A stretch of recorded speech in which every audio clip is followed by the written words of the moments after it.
इसमें मैं सैकड़ों की संख्या में संतों को ही देख रहा हूँ कि हर तरफ निगाह उठा रहे संत ही संत महाराज। हमारे राम जी की 13वीं परिक्रमा है। वो इस परिक्रमा में कोई भगत नहीं जाता, कोई माता बहन नहीं जाते, सारे संत जाते हैं। और वो भी ये निःशुल्क परिक्रमा है। बाहर से भगत आते हैं, भंडारा देते हैं, दक्षिणा देते हैं, संतों को चले जाते हैं। प्रातः काल हम 5 बजे चले, सारे संत हमारे 3 साढ़े 3 बजे उठ के स्नान कर लेते हैं। इसके बाद 5 बजे आरती होती है। आरती करने के बाद तुरंत चाय बाल भोग होगा और 6 बजे के करीब हमारी यात्रा प्रारंभ हो जाती है। जी।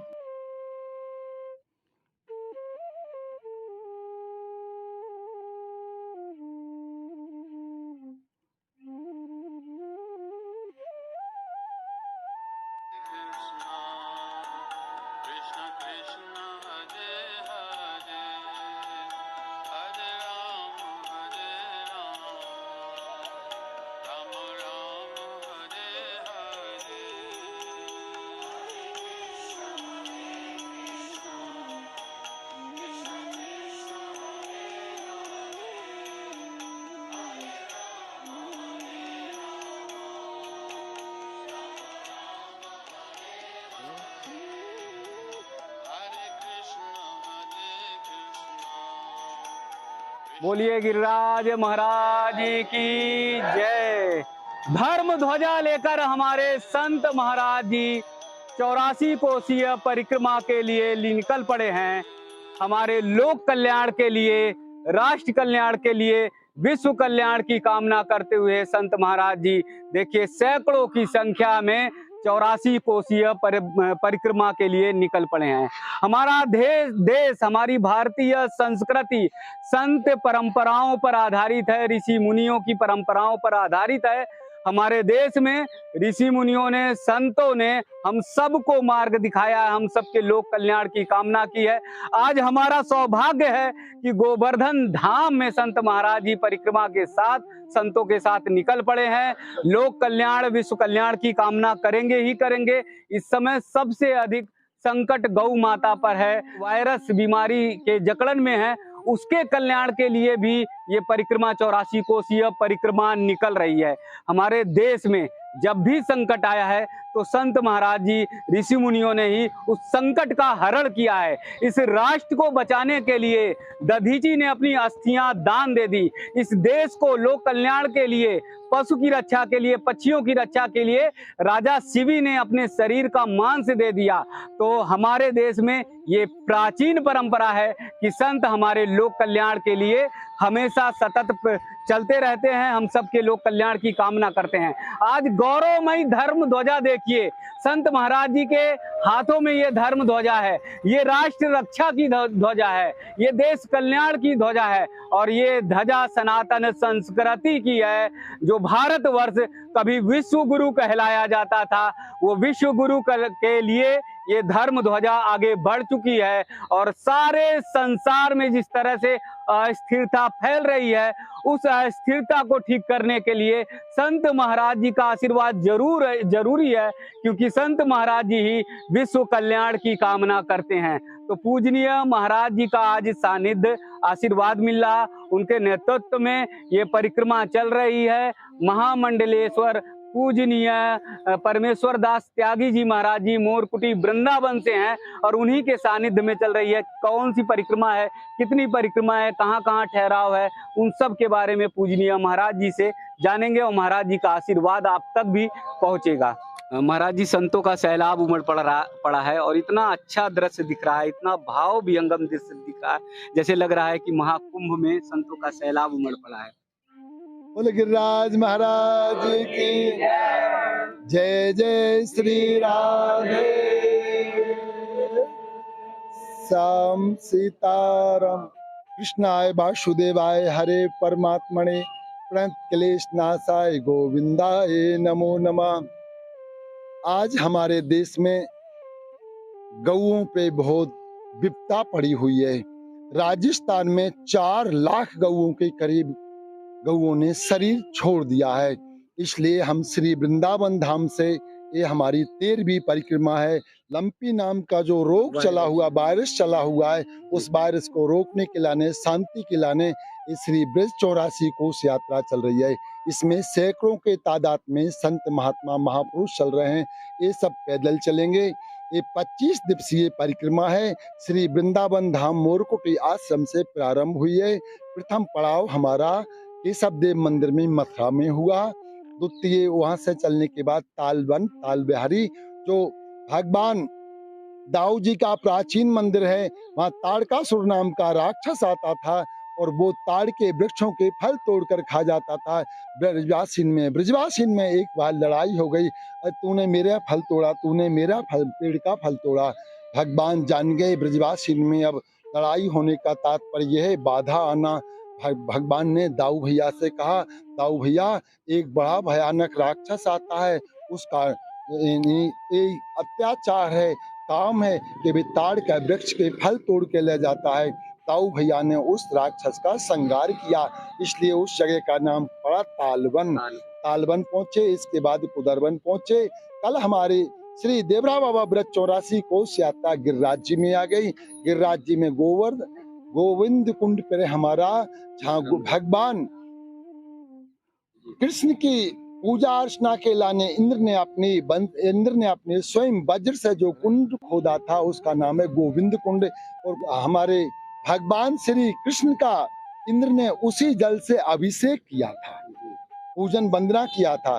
तो वहाँ हमारा विश्राम है। इसके बाद आज हमारे गिरिराज जी की परिक्रमा है। गिरिराज जी में पंचमुखी हनुमान मंदिर पे आज का भोजन भंडारा है। संध्या के समय पूरा परिक्रमा हो जाएगा, फिर गोविंद कुंड पे आज का वास होगा। 84 कोशीय परिक्रमा का पुण्य क्या है जिससे सब भक्तों को देश विदेश में जहाँ तक है उनको पुण्य मिले और वो भी शुरू करे परिक्रमा? 84 परिक्रमा का पुण्य है कि हमारे देश का कल्याण होए, हमारे हिंदू धर्म की ध्वजा इसी प्रकार लहराती रहे जैसे आप देख रहे हैं, इसी प्रकार हमारे सनातन धर्म की ध्वजा लहराती रहे। आज जो विश्व में अशांति फैली है वो शांत हो जाए, सारी जगह मंगलमय हो जाए और हमारे सारे हिंदू धर्म, सारे मनुष्य, सारी गौओं पे भगवान की कृपा बनी रहे। इसीलिए हमने सारे संतों को लेके श्री ब्रज 84 कोस यात्रा प्रारंभ की। जी, साथ में ये धर्म ध्वजा है। ये धर्म ध्वजा जो है कभी जो है सनातन संस्कृति की पहचान हुआ करती थी, आज भी है, लेकिन विश्व की पहचान हुआ। एक अभी धर्म ध्वजा विश्व गुरु हमारा भारत था, इसलिए आज हम भी ये धर्म ध्वजा उठा ली और हमने भारत को जगाने, हिंदू को जगाने और हमारी हिंदू संस्कृति को आगे बढ़ाने के लाने चल दिया कि आज इसी प्रकार चलते रहे, मानते रहे, जानते रहे, एक दिन हमारा देश फिर विश्व गुरु बनेगा। जी जी, बहुत सारी परिक्रमाएं महाराज जी निकलती हैं, 84 कोसी भी, तो बहुत सारे भक्त और साधक चलते हैं। इसमें मैं सैकड़ों की संख्या में संतों को ही देख रहा हूँ कि हर तरफ निगाह उठा रहे संत ही संत महाराज। हमारे राम जी की 13वीं परिक्रमा है, वो इस परिक्रमा में कोई भगत नहीं जाता, कोई माता बहन नहीं जाते, सारे संत जाते हैं। वो भी ये निःशुल्क परिक्रमा है। बाहर से भगत आते हैं, भंडारा देते हैं, दक्षिणा देते, संतों को चले जाते हैं। और कोई नहीं भी आता है तो हमारे संगे 2 बड़े बड़े वाहन हैं, उनमें आटा दाल घी हलवाई भी साधु ही हैं, सब संगे चलते हैं। और सवेरे बाल भोग चाय होगा, दोपहर में मध्याह्न काल में राजभोग होगा, भोजन प्रसादी होगी, संध्या के समय ब्यारू होगा यानी प्रसाद होगा। इसी प्रकार नित्य 25 दिन की परिक्रमा चलेगी। जी जी जी, कितने किलोमीटर प्रतिदिन करीब चल लेते हैं? करीबन 12-14 किलोमीटर नित्य का चलना होता है। आज 21 किलोमीटर चलेंगे। गिरिराज जी की 21 किलोमीटर की परिक्रमा पूरी करेंगे। पूरा करेंगे। जी जी, वहाँ स्थान पर जहाँ रुकते हैं वहाँ भजन कीर्तन प्रसादी सब। प्रातः काल हम 5 बजे चले, सारे संत हमारे 3-3:30 बजे उठ के स्नान कर लेते हैं। इसके बाद 5 बजे आरती होती है। आरती करने के बाद तुरंत चाय बाल भोग होगा और 6 बजे के करीब हमारी यात्रा प्रारंभ हो जाती है। जी जी, संत महाराज जी ने जब भी देश पे संकट आया तो राष्ट्र रक्षा का काम किया। मर्यादा पुरुषोत्तम भगवान श्री राम को विश्वामित्र जी ने रास्ता दिखाया। संदीपनी के आश्रम में पहुंचकर भगवान श्री कृष्ण ने शिक्षा ग्रहण की। तो आज संतों का आशीर्वाद कैसे पूरा देश ले, पूरे देश के भक्त गढ़ लें, साधक लें, घर घर में जो है कैसे संतों को बुलाएं, उनका आदर। देखिए, घर घर में संत पहुंच भी नहीं पाएंगे, इतने संतों को बुला भी नहीं पाएंगे। इसलिए हमने ये धर्म ध्वजा भगवान के नाम से, श्री मोरकुटे हनुमान जी के नाम से निकाली है।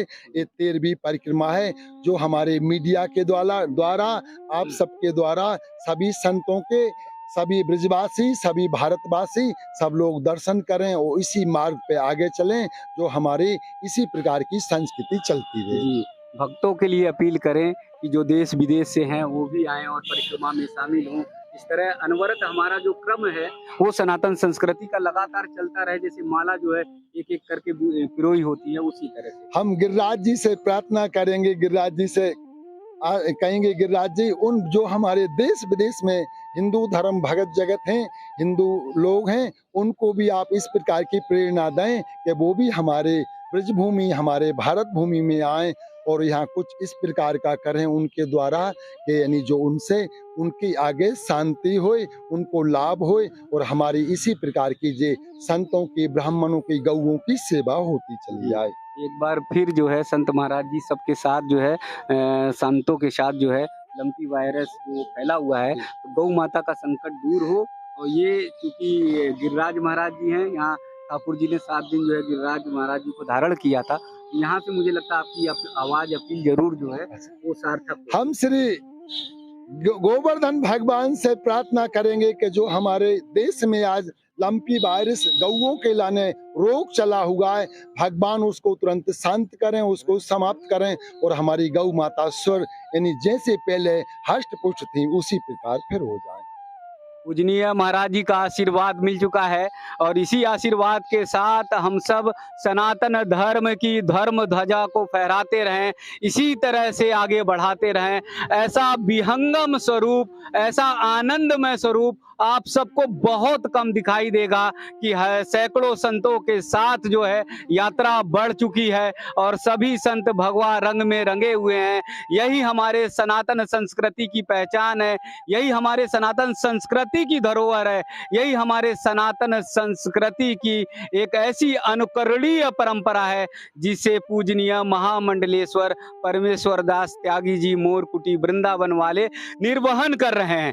तो पूरे समाज को उन्होंने सनातन धर्म के लोगों को अपील की है कि आइए एक साथ जुड़े और हर तरफ सनातन धर्म का जय हो। और जैसे गुरुदेव महाराज आगे चल रहे हैं उसी तरह से ये परंपरा लगातार चलती रहे, उसी तरह से ये परंपरा आगे बढ़ती रहे, उसी तरह से हमारे संत महाराज जी का जय जय घोष हो, उसी तरह से गिरिराज महाराज जी का जय घोष हो, उसी तरह से ठाकुर जी का जय घोष हो, उसी तरह से सारे विश्व में सनातन धर्म का जय घोष हो। बोलिए गिरिराज महाराज की जय, बोलिए गिरिराज महाराज की जय, बोलिए वृंदावन बिहारी लाल की जय, बोलिए संत भगवान की जय, बोलिए सनातन धर्म की, बोलिए लोक कल्याण की, बोलिए राधा रानी की, बोलिए गोवर्धन के राज की, लता पता की, सत्य की, सत्य की।